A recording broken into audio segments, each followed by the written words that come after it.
batas ni Lord. Mahal na mahal ko ang mga batas mo. Buong araw, yan ang laman ng isip ko. Mas matalino ako sa mga kaaway ko kasi laging nasa isip ko ang mga kautusan mo. Mas may alam pa ako kaysa sa lahat ng teachers ko kasi inaaral kong mabuti ang mga salita mo. Mas marunong pa ako sa mga nakatatanda kasi ang mga utos mo ang sinusunod ko. Iniwasan ko lahat ng gawaing masama kasi gusto kong sundin ang iyong mga salita. Hindi ako lumayo sa iyong mga tuntunin kasi ikaw mismo ang nagturo sa akin. Ang tamis namnamin ng mga teachings mo, mas matamis pa sa honey. Tumatalino ako dahil sa mga utos mo, kaya ayaw na ayaw ko sa maling pamumuhay. Nagbibigay liwanag ang salita ni Lord. Ang salita mo ay ilaw na guide sa daan at liwanag sa aking nilalakaran. Nagpromise ako at aking tutuparin. Matuwid mong mga utos, aking susundin. O Lord, grabe ang paghihirap ko. Palakasin mo ako gaya ng sinabi mo. Lord, tanggapin mo ang papuring alay ko sa iyo at ituro mo sa akin ang mga utos mo. Laging nasa panganib ang buhay ko, pero hindi ko kinakalimutan ang batas na binigay mo. Nagset ng trap para sa akin ang masasama, pero hindi ko pa rin sinusuway ang iyong mga salita. Pamana mo sa akin ang mga utos mo magpakailanman. Masaya ang puso ko dahil sa mga yan. Nag-decide na ako. Susundin ko ang mga utos mo hanggang sa mamatay ako. Safe ako pagkasama ko si Lord. Galit ako sa mga hindi loyal sa iyo. Ang mahal ko ay ang batas mo. Ikaw ang takbuhan ko at ang nag-iingat sa akin. Sa mga salita mo, doon ako umaasa. Layuan niyo ako, kayong mga makasalanan, kasi gusto kong sundin ang mga utos ng aking Diyos. Gaya ng promise mo, palakasin mo ako at mabubuhay ako. Sa iyo ako umaasa. Huwag mo sana akong ipahiya. Alalayan mo ako at magiging safe ako. At lagi kong bibigyan ng halaga ang mga utos mo. Nire-reject mo lahat ng di sumusunod sa mga utos mo. Di uubra ang kanilang panloloko. Basura ang tingin mo sa lahat ng masasama. Kaya ako, minamahal ko ang mga utos mo. Nanginginig ang buong katawan ko sa takot sa iyo. Natatakot ako sa mga hatol mo. Aalagaan ako ni Lord. Ginawa ko kung anong tama at mabuti. Huwag mo akong iwan sa mga nakaapi sa akin. I-promise mong aalagaan mo ako na servant mo. Huwag kang pumayag na apihin ako ng mayayabang. Pagod na mga mata ko kakahintay na iligtas mo ako. Kailan mo ba tutuparin ang pangako mo? Ipa-experience mo sa akin ang wagas mong pagmamahal at ituro mo sa akin ang iyong mga kautusan. Nagsuserve ako sa iyo.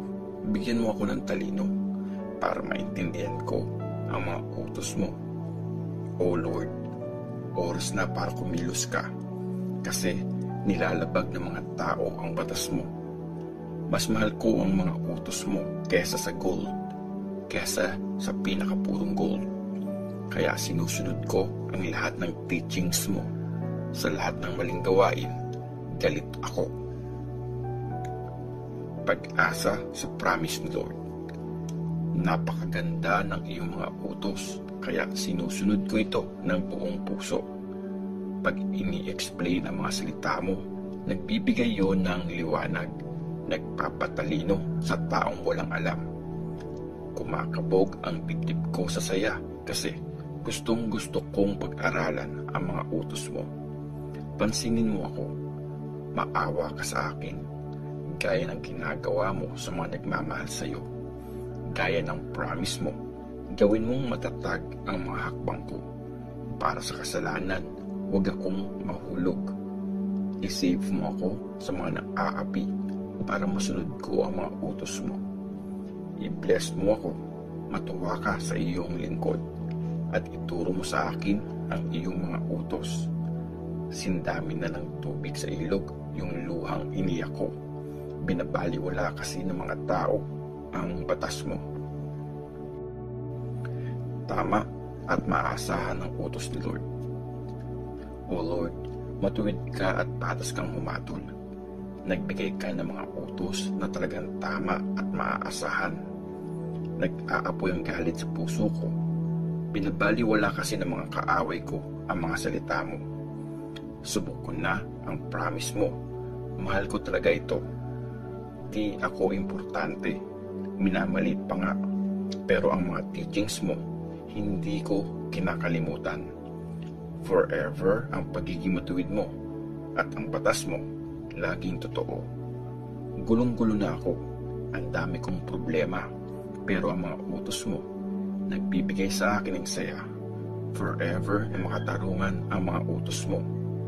Ipaintindi mo sa akin ang mga yon at mabubuhay ako. Kailangan ko ang mga utos ni Lord. Buong puso akong tumatawag, O Lord. Sumagot ka at susundin ko ang mga utos mo. Tumatawag ako sa iyo. Iligtas mo ako para magawa ko ang mga utos mo. Bago pa sumikat ang araw, humihingi na ako ng tulong sa iyo. Umaasa ako sa mga sinabi mo. Buong gabi akong di makatulog. Pinag-iisipan ko ang mga pangako mo. Sa wagas na pag-ibig mo, pakinggan mo ako. O Lord, dahil patas kang humatol, iligtas mo ang buhay ko. Nandyan na yung mga nagpapahirap sa akin.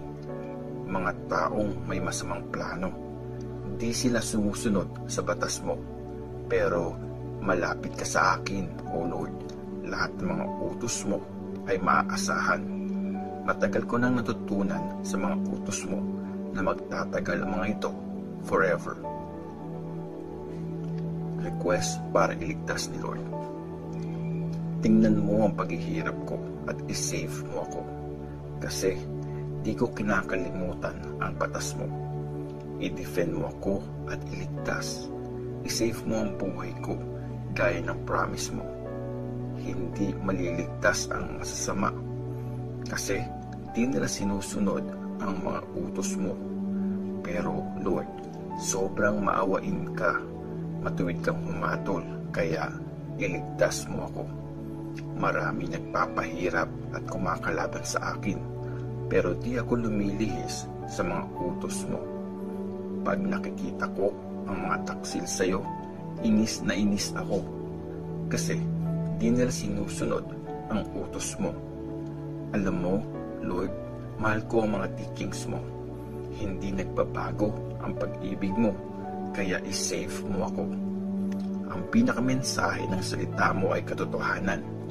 Matatag at di nagbabago ang lahat ng matuwid mong kautusan. Sinusunod ko ang mga teachings ni Lord. Inaapi ako ng mga leader ng walang dahilan, pero ang mga salita mo, buong puso kong ginagalang. Sobrang saya ko sa mga promise mo, para akong nakahanap ng maraming kayamanan. Galit ako sa lahat ng hindi totoo, pero minamahal ko ang batas mo. Sa maghapon, 7 times ako nagte-thank you sa iyo, kasi matuwid kang mag-judge. Talagang panatag ang mga nagmamahal sa batas mo. Hindi sila kayang pabagsakin ng kahit ano. Lord, umaasa akong isa-save mo ako at ginagawa ko ang mga utos mo. Sinusunod ko ang mga teachings mo. Mahal na mahal ko ang mga ito. Sumusunod ako sa mga teachings at instructions mo. Nakikita mo ang lahat ng ginagawa ko.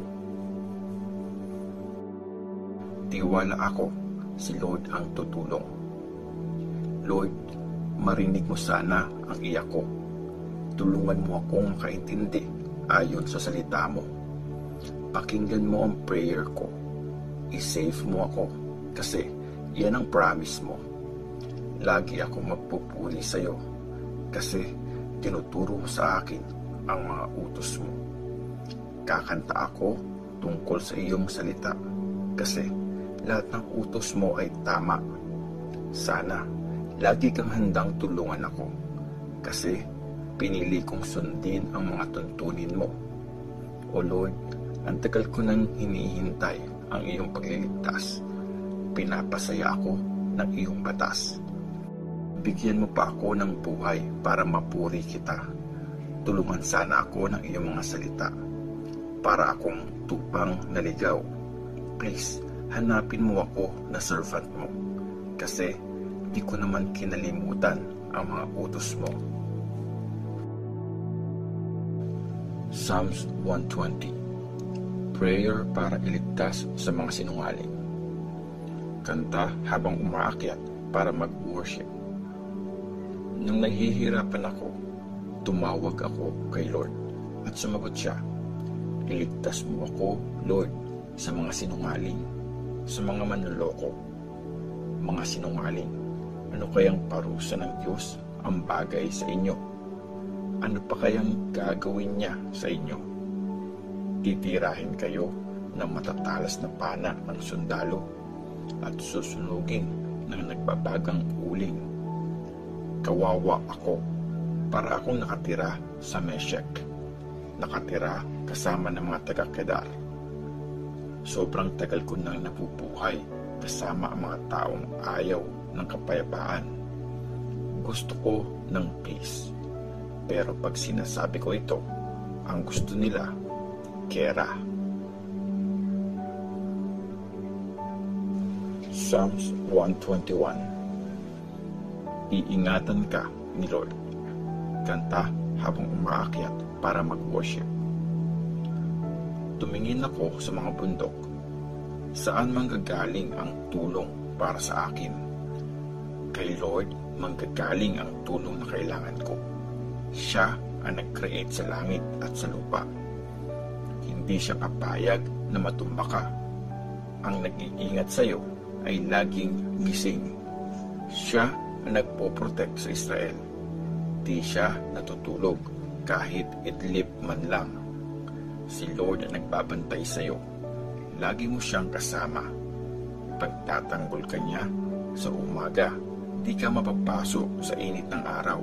At sa gabi, di ka masasaktan ng buwan. Iingatan ka ni Lord sa lahat ng panganib. Safe ang buhay mo sa Kanya. Babantayan ka ni Lord saan ka man pumunta, ngayon at magpakailanman. Psalms 122. Prayer para sa Jerusalem. Kanta habang umaakyat para mag-worship. Kinompose ni David. Tuwang-tuwa ako nung sinabi nila sa akin, tara, pumunta tayo sa bahay ni Lord. At ngayon, nakatayo na kami dito, sa loob ng mga gate mo, o Jerusalem. Tinayo na ang city ng Jerusalem. Matibay at buong-buo ang pagkakatayo nito. Dito pupunta ang mga angkan, yung mga angkan na nag-worship kay Lord. Magte-thank you sila sa Kanya ayon sa inutos niya sa Israel. Nandun ang mga trono ng mga hari sa angkan ni David. Uupo sila doon para i-judge ang mga tao. Ipag-pray nyo na magkaroon ng peace sa Jerusalem. O Jerusalem, maging maayos sana ang buhay ng mga nagmamahal sa iyo. Maging tahimik sana sa loob ng teritoryo mo. Maging safe sana sa mga palasyo mo. Para sa mga kamag-anak at kaibigan ko, sasabihin ko, peace be with you, Jerusalem. Alang-alang sa bahay ni Lord na ating Diyos. Pinagpe-pray kong puro maganda ang mangyari sa Jerusalem.